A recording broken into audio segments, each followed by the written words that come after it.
Hello, my lovies. Welcome back to my true life. I hope you're doing great. I currently have this very nice cup of tea, and it's quite dark and gloomy outside, and I'm gonna keep it simple and talk to you guys about my way of learning Korean, because I think that is part of planning and journaling, because if you don't plan learning a language and if you don't keep track of what you're doing, then it's not gonna work. In my experience, maybe it's different for you, but I really need a schedule.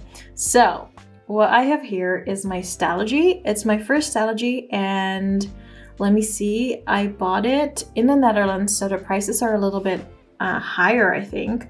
This one is the Stálogy half-year notebook A5 in blue. With a grit, and it was 27 euros and 50 cents. So that is probably more towards 28 American dollars, 29 American dollars. And if the dollar is lower, then it's cheaper in dollars than it usually is, around 25, I guess. But I've seen some stores around that don't sell this notebook for such a high price. However, this is a Japanese brand, I believe. So getting that to Europe is sometimes a bit expensive, so you can tell when you buy one. Anyway, this type of blue, like baby blue, sky blue, light blue, whatever you want to call it, is my favorite color. So I have been eyeing this notebook for a while, and I didn't really know what to expect because I did watch a lot of videos. As a minimalist, I just want to buy what I really like and what I really use. But some things you really have to experience yourself. So I'm happy I got this really nice notebook. And I love how they paired the blue with silver. It says stationery, standard and technology, what should have been is, and then here's Stálogy. It's kind of like a school book texture, like it has like a layer over it that makes it really smooth. And so yeah, it's very simple from the outside, and then on the inside, I am obviously tracking everything that I'm doing to learn Korean. So learning a language my way is new to me, so in no way, shape, or form am I trying to tell you that this is exactly how you have to do it. But I thought it would be fun to show you how I started it, because I know my brain is very systematic and sometimes it's a little rigid. And I always find it really fun to see how other people use their notebooks to, for example, learn something. So this is just like a first view of how I'm using this notebook, and then maybe later in the year we can do an update and see how it goes.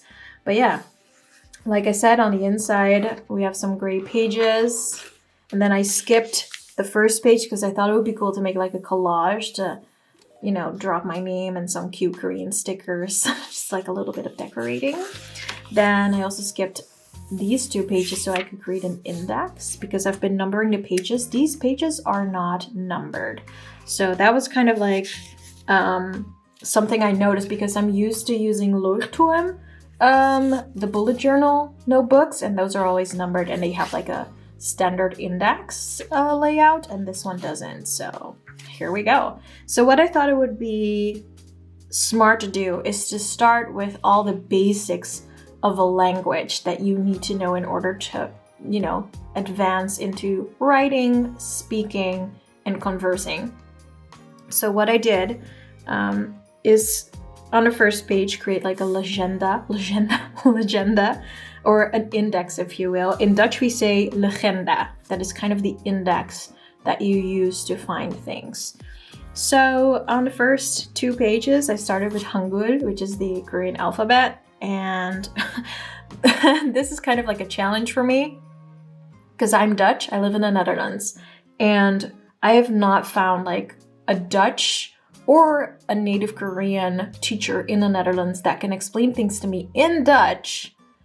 So I'm learning everything on the internet from English speaking Koreans.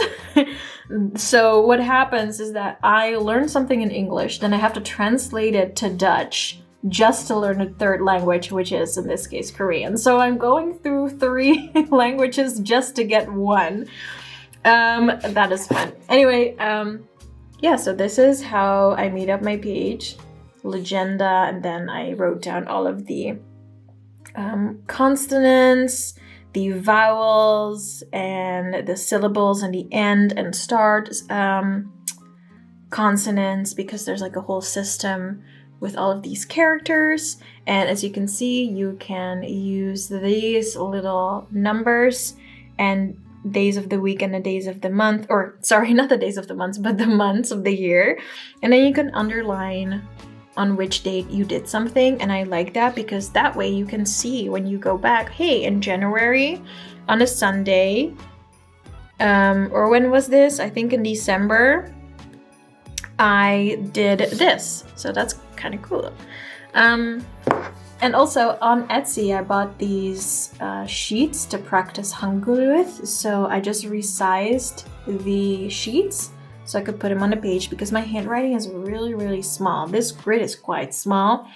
And it's kind of hard for me to like figure out how big the characters can be. So I just like printed out this practice sheet so that I can always have like this very clear and concise overview of all the characters.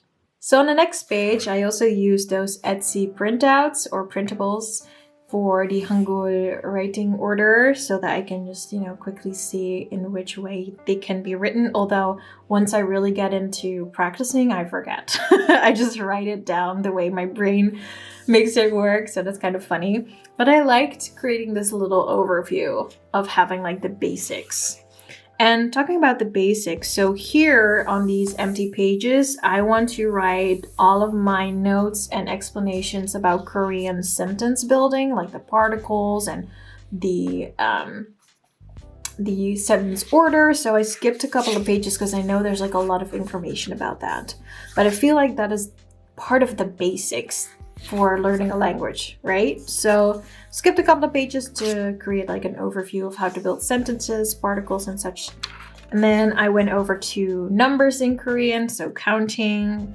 We've got the Sino-Korean and a Chinese system. And I also used the printables to create these pages because my handwriting is not, first I started like writing this down. You can see, I started doing it manually. So there's like a little, went all the way. And I was like, you know what, let me just print this out. It looks way more neat and more, it's like easier to read. So yeah, here we go. All of the counting and the numerals, and then there's like more counting information.